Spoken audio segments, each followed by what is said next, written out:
Bismillahirrahmanirrahim, students. This is the informant session on the arithmetic progression as well as the geometric progression. ठीक है, last हमने arithmetic और geometric progression की जो basic चीजें थी वो हमने डिस्कस की थी. The question one is debit of $3,726 is repaid weekly, which are in arithmetic progression. The first payment is $60 and debit is fully repaid after 48 weeks. Find the fifth payment. सबसे पहले इसमें देखेंगे आपको क्वेश्चन में जो है वो क्या क्या चीज गिवन है. देखिए उसने कहा कि डेबिट ऑफ दिस वन, यानी कि टोटल जो आपका डेबिट बनता है वो ये बन रहा है. यानी हम डेबिट्स का अगर सम करते हैं यानी कि टोटल जो है वो हमारे पास ये वाली वैल्यू बन रही है. अब आपके पास जो है लास्ट हमने अरिथमेटिक प्रोग्रेशन में सम ऑफ n डिस्कस किया था. ठीक है, वो हमारे पास था n/2 into 2a plus n-1 into d. ये हमारे पास एक फॉर्मूला था. ठीक है जी, 2a n/2 into 2a plus n-1 into d. ठीक है जी. अब आपने क्या करना है बेटा, सबसे पहले देखें इस सवाल में हमारे पास क्या क्या दिया हुआ है. टोटल जो है उसने कहा है कि जो 48 वीक्स तक उसने कंप्लीट करना है. ठीक है जी, पेमेंट करनी. इसका मतलब है कि आपका जो नंबर ऑफ n है वो 48 हो गया. फिर क्या कह रहा है आपके पास कि सम Sn जो है, जब सब की बात टोटल की बात आ रही है वो आपको जो सम दिया हुआ है वो है 3726. फिर उसने कहा हुआ है कि द फर्स्ट पेमेंट इज, यानी यहाँ पे आपको ए जो दिया हुआ है वो क्या दिया हुआ है आपको $60 दिया हुआ है. But you have to find the fifth payment. Fifth payment निकालने के लिए कॉन्सेप्ट आप ध्यान रखिएगा कि जब हम फिफ्थ पेमेंट की बात करते हैं तो अरिथमेटिक प्रोग्रेशन में जब हमारे पास A5 होगा so that will be a plus 4d. That will be a plus 4d. क्योंकि जब आप अरिथमेटिक प्रोग्रेशन की बात करते हैं तो पहले आपके पास जो है वो a होता है प्लस फिर a प्लस d होगा प्लस a प्लस 2d. ये थर्ड नेक्स्ट टर्म आ जाएगी. ठीक है, तो ये आपके पास इस प्रोग्रेस से हम आगे चल रहे होते हैं. तो जो सी टर्म होती है उसमें यहाँ पे जो है आपका जो d का कोएफिशिएंट होगा एक कम होता है. अगर सेकंड टर्म है तो 1d, थर्ड टर्म है तो 2d, फोर्थ टर्म होगी तो 3d, अगर फिफ्थ टर्म होगी तो दैट विल बी 5d. तो अब इंपॉर्टेंट बात क्या है, इस क्वेश्चन में हमें a दिया हुआ है, that is first term is given to you, but the d is unavailable. d हमारे पास नहीं है. अगर वो उसने आपको पहली और दूसरी पेमेंट की बताई हुई होती तो ज़ाहिर है उनको माइनस करके हमारे पास d आ जाता. अब हम क्या करने जा रहे हैं, इसमें देखिएगा इस फॉर्मूले के मुताबिक आपके पास है बेटा 3726, n हो गया 48/2, 2 into फर्स्ट पेमेंट है वो 60 है प्लस n-1. n-1 का मतलब क्या होगा, 48 में से 1 निकालेंगे दैट विल बी 47 और d we have to find out. ठीक है जी, d की वैल्यू है हमारे पास नहीं आपके पास आ रही. अच्छा जी, अब हम इसको जब आप सॉल्व आउट करेंगे तो इसमें ओके जी, अब इसको जब सिंप्लीफाई करेंगे 3726 इज इक्वल टू, अगर हम इसको कैंसिल आउट कर देते हैं 24 हो जाएगा और इसको विद इन ब्रैकेट करते हैं 120 प्लस 47d. ठीक है जी, तो अगर मैं इसको मल्टीप्लाई कर देता हूँ, डिवाइड कर लेता हूँ इससे या उसको मल्टीप्लाई करते हैं जैसे भी आपका है, तो 3726 डिवाइडेड बाय 24 120 प्लस 47d.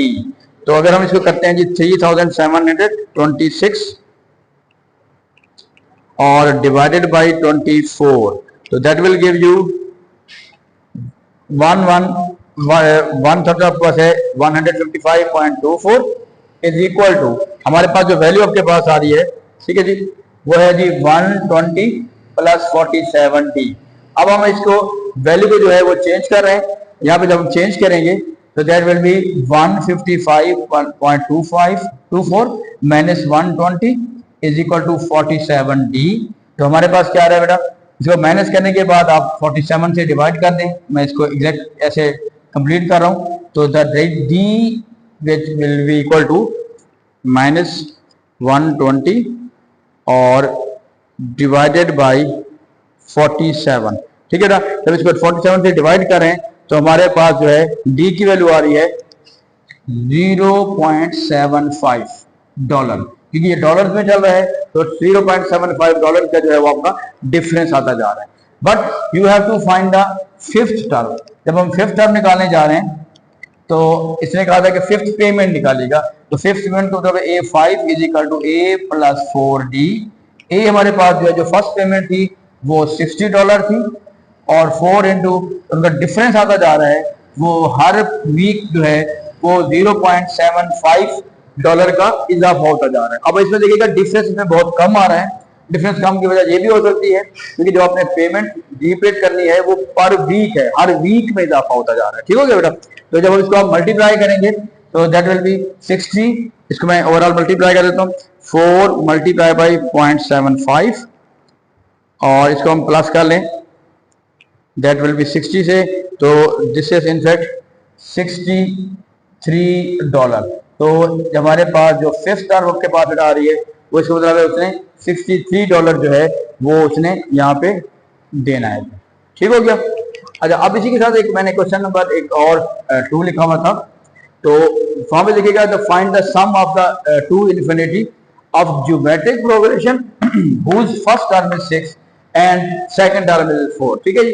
इसका बेस्ट वे होता है, जिसमें मैंने लास्ट में आपको बताया हुआ है कि पहले क्वेश्चन खुद अटेम्प्ट किया करें, वीडियो को पॉज कर लिया करें, ठीक है, और उसके बाद जो जाके आप फिर देखा करें कि आपको क्या चीज समझ नहीं आ रही। ठीक है? और कोई बच्चे कहते हैं हमें स्टार्ट में ही समझ नहीं आ रही, तो स्टार्ट का मतलब होता है फिर थोड़ा सा सोचें जरा, फिर भी आपने डायरेक्ट वीडियो को नहीं देखना, थोड़ा सोचना है।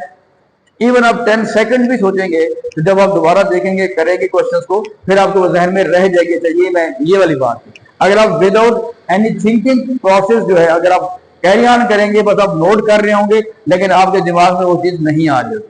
अच्छा जी, अब बेटा क्या कह रहे हैं, find the sum to infinity the geometric progression whose first term is 6 and second term is 4। अब इसमें देखिएगा हमारे पास जो बेसिकली है कि जब हम इन्फिनिटी की बात करते हैं और ज्योमेट्रिक प्रोग्रेशन भी हो तो सम का है, लास्ट बाई चांस यहाँ पे लिखा हुआ भी हमारा लास्ट लेक्चर लिखा हुआ था, वो हम ये वाला फॉर्मूला इस्तेमाल करते हैं A/1 माइनस R। लेकिन आपके पास जो R होना चाहिए वो क्या होना चाहिए, बिटवीन -1 एंड 1। ठीक है? सबसे पहले आप देखिए गिवन क्या है बेटा आपके पास, गिवन है हमारे पास फर्स्ट टर्म जो है वो दी हुई है जी 6, और कॉमन रेशियो जो होती है वो सेकंड डिवाइडेड बाय फर्स्ट होती है, यानी second term divided by first term, या कोई भी आपको दिया हुआ है सेकंड डिवाइडेड बाय फर्स्ट। यहाँ पे जो सेकंड टर्म है बेटा वो 4 दी हुई है और फर्स्ट टर्म आपको 6 दी हुई है, तो दिस इज 2/3। 2/3 इसका आंसर क्या आएगा आपके पास 0.66 आएगा, तो वो इस रेंज में आपके पास आ रहा है। तो हम क्या कर रहे हैं जी, S infinity is equal to, formula हमारे पास आ रहा है A/1 माइनस R, तो हम इसको यूं लिख लेते हैं A की वैल्यू हमारे पास आ रही है 6, ठीक है ना, A की वैल्यू हमारे पास आ रही है 6 ओवर 1 माइनस R की वैल्यू क्या आ गई है 2/3। इसको अगर मैं ब्रैकेट यूज कर लूं तो 6 डिवाइडेड बाई, अगर हम एलसीएम लेते हैं तो 3 - 2 हो जाएगा बेटा, दैट विल बी 1/3, यानी 6 मल्टीप्लाई बाई 3/1 हो जाएगा, तो दैट विल बी 9। ठीक है? तो जो उसने आपको वैल्यू दी हुई है डॉलर में दी हुई है या कुछ और दी हुई है तो आप उसके मुताबिक उसको सॉल्व आउट कर सकते हैं। ठीक है जी? ऐड कर देंगे, यूनिट लिख देंगे। तो ये जो है इन्फिनिटी हम तब यूज करेंगे ये वाला फॉर्मूला जब आपके पास जो R होगा वो -1 to 1 होगा। ओके जी, थैंक यू।